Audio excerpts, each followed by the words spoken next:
o Palmeiras mais na, entre aspas, escassez do que na fartura, né? Tanto que Zé Rafael virou volante com ele, o Rony virou centroavante, jogadores que não eram dessas posições, né? Bom dia, senhores. Eu estava ouvindo você. Eu estava mudo aqui, ouvindo vocês. O Renato me provocando com o Diniz, estava quase saindo de novo. Na verdade, eu acho que a gente não viu ainda um movimento do Palmeiras como ele está ensaiando fazer. Na verdade, ele já ensaiou na janela passada, né? Contratando o Maurício do Inter por uma bala, agora contratando o Paulinho por uma bala e fazendo essa proposta pelo Vitor Roque, que é uma coisa surreal para um clube brasileiro, né? Oferecer 25 milhões de euros para um jogador do Barcelona. É quase o inverso do que acontece normalmente. Se o Palmeiras consegue desenrolar o Vitor Roque com esse problema agora na La Liga e traz o Lucas Evangelista, eu acho que o Palmeiras atende às necessidades para esse início de temporada. Agora, a que preço? Essa é a questão. A gente falou tanto do Botafogo do ano passado, aquela janela do Luiz Henrique do Almada.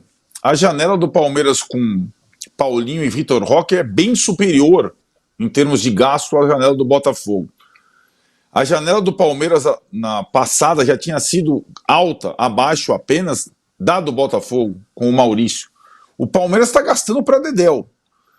E tem uma situação, né? Quanto mais próximo do gargalo da janela, mais caro fica para você comprar, mais desesperado você fica, e é o que nós estamos vendo acontecer nessa semana. Faltam 4 dias. Né? E a questão, acho que, do Palmeiras não é a preocupação apenas, né, com o jogo com o São Bernardo, a próxima fase do Paulista, inscrever jogadores, é com o semestre, né? E o elenco do Palmeiras, se você for reparar, é aí que está. Eu estava ouvindo as comparações sobre os outros grandes de São Paulo. Em termos numéricos, até pelos desfalques, até pelo Paulinho não estar pronto ainda, está se recuperando da fratura, por estresse e tudo mais, o Palmeiras foi aquele que mais precisou utilizar jogadores da base no Campeonato Paulista. Mais do que o São Paulo, muito mais do que o Corinthians, mais do que o Santos. Né? Então eu acho que o Abel vai bem na escassez, mas está escasso demais o elenco. Né?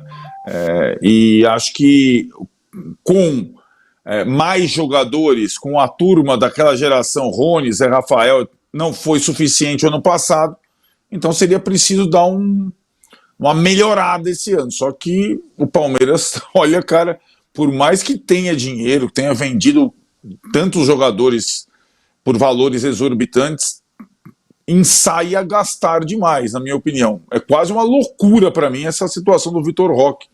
Não sei se vocês pensam dessa forma.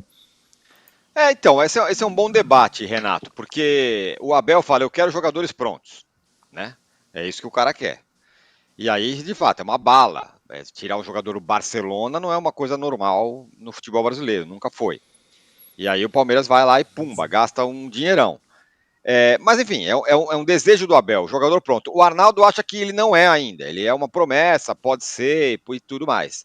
Mas assim, quem que você aposta? No Vitor Roque ou num desconhecido que o scout vai achar não sei aonde, que talvez seja bom? Pelo menos é uma aposta um pouco mais certa, ou estou errado? Não, você está certo. Eu também acho que o Vitor Roque não se transformou na Europa no craque que se esperava, mas ele já saiu do Brasil, vamos assim dizer, com o prestígio firmado de um grande atacante. Ele já fazia grandes campeonatos aqui no Brasil, né, no Atlético Paranaense. Então, eu acho que o Vitor Roque é uma boa aposta. O Vitor Roque é uma aposta, tipo, como foi, por exemplo, o Flamengo buscar o Gabriel, o Flamengo buscar o Pedro, o Flamengo buscar o Gerson. Uhum. Todos jogadores que eram bons jogadores reconhecidamente no Brasil, mas que não conseguiram jogar o futebol, desenvolver o futebol lá fora. Eu acho que o Vitor Roque é, sim, uma boa aposta. Agora, eu estou achando engraçado é o seguinte, na época que o dinheiro do Palmeiras era o dinheiro da patrocinadora, ou seja, da empresa da Leila, ela era um pouco mais comedida, né? Agora que o dinheiro dela saiu da parada, aí ela passou a gastar com vontade, né? Então, vou te dizer, 25 milhões de euros para contratar um jogador do Barcelona é uma pancada, né? É uma pancada. Mas ela deve estar com o dinheiro do patrocinador queimando na mão ali, né? Não é o meu, então vamos gastar, vamos que vamos. Pois é, Arnaldo, mas explica mais essa questão do Vitor Roque, que agora tá, como a gente acabou de noticiar, parece estar meio melando, está meio complicando. Você acha que é arriscado, que é um negócio arriscado, muito. Mas os outros eram menos, Claudinho, Andrés Pereira, jogadores mais prontos, ok. Mas eu insisto na minha pergunta. Não é exatamente isso que o Abel queria? Um jogador que pelo menos a gente sabe quem é? Diferentemente do Flaco Lopes, de outros caras que vieram? Não, eu acho, guardando as proporções, Tironi, ele é uma aposta do nível, não do Flaco Lopes, que era um jogador de apenas um clube, digamos assim, mas tinha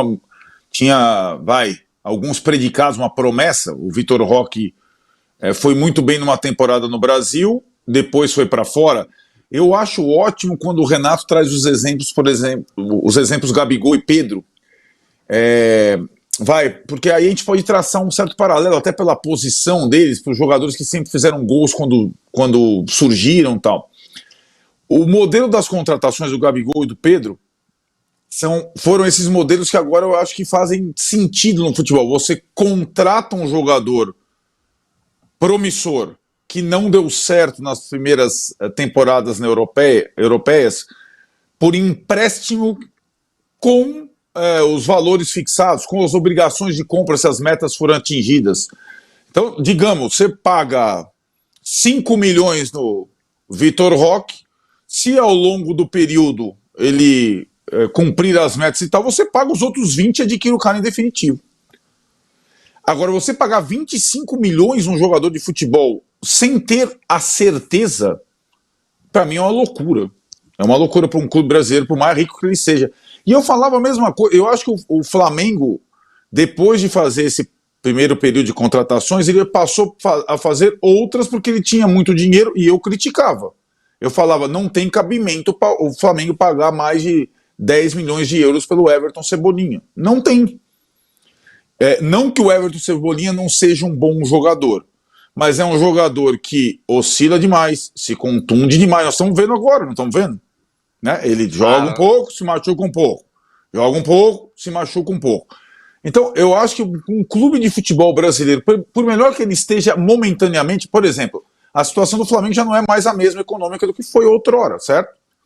Então, você investir essa bala num jogador de futebol para um clube brasileiro é só tendo muita certeza. Eu pagaria 25 milhões de euros pelo Mbappé, se eu tivesse, só.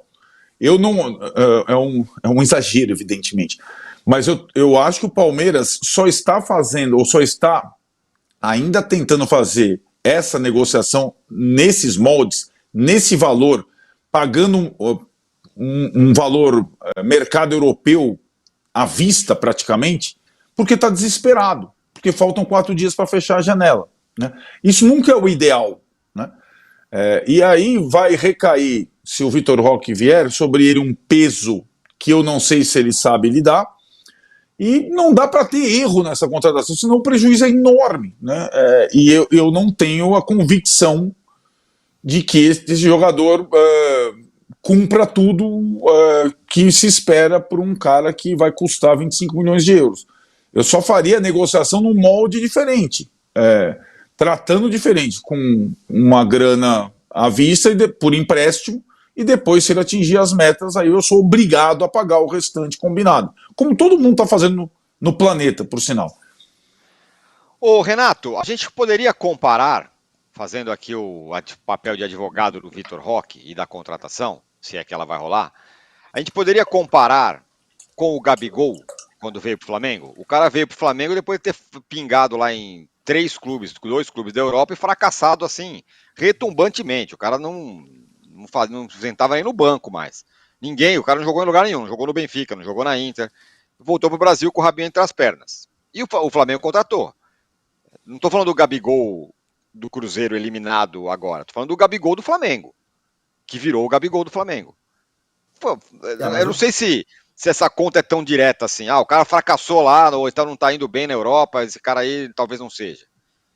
Não, eu acho que o fato do Vitor Roque não estar indo bem na Europa não quer dizer que ele não pode jogar muito bem aqui no Brasil. Eu acho que ele pode jogar aqui muito bem no Brasil. Mas o Gabriel, que foi contratado, e aí o Arnaldo tem razão, ele foi contratado por empréstimo. O Flamengo ficou com ele mais de um ano, até chegar a hora que disse assim, bom, agora eu vou lá comprar. E aí o Gabigol já estava dando todas as respostas possíveis dentro de campo. Nesse aspecto eu estou com o Arnaldo. Agora eu estou muito curioso para saber onde é que o Arnaldo vai comprar o Mbappé por 25 milhões de euros. Talvez ali na feira de Acari, né? Você viu, Renato, você viu um sósia do Mbappé? Tipo Carlinhos Mbappé, que é o... Tem um sósia do Mbappé no Recife com a camisa do Santa Cruz que eu nunca vi um cara tão parecido. Ele é mais gordinho, mas talvez seja esse lá, o do camisa do Santa Cruz que eu vou comprar. E esse você com 25 milhões de euros pode fazer um negócio. Exato. É para coisa para 250 milhões de euros no barato, né? Mas, enfim, eu acho a tentativa do Vitor Roque válida.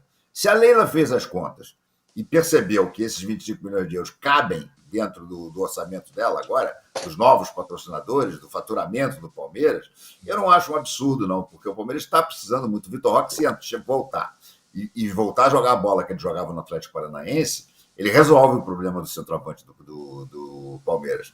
Vai resolver, porque é um jogador realmente goleador, e jovem, né? Um jogador com um futuro ainda muito grande pela frente. Eu acho que é caro, concordo, mas quem sabe da sua carteira é a presidente do clube, né? A Leila deve estar olhando lá o faturamento do Palmeiras, a previsão de venda, o orçamento, e deve ter dito cabe.